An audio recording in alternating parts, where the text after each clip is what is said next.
Zintombi philani-ke siphile nathi. Nithi niyazi nje ukuthi kuqala abantu ababefulele izindlu kwakuba womama. Babehamba-ke bayohela utshani, nabo utshani sesibuhelile, babekha izithungu. Sizofulela-ke nanti-ke iqhugwane. Kuzomele nifike futhi nizofunda ukuthi mase kubhandwa kanjani, ngoba phela wazi ukuthi la uyoganela khona bayoba nawo yini amandla okuplastela izindlu.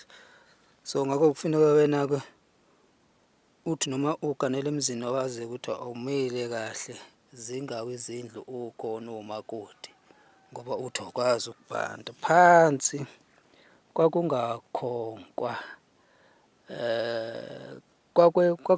kwakugandwa phansi-ke nakona. Babeganda-ke bengasebenzisi isimende-ke, babesebenzisa nje ubumba, ukhethe, nanti ukhethe esilusebenzisa-ke. Ya, ilona klasi-ke leli enizofundisana khona-ke zintombi imisebenzi yonke nje eqondene nabantu besifazane.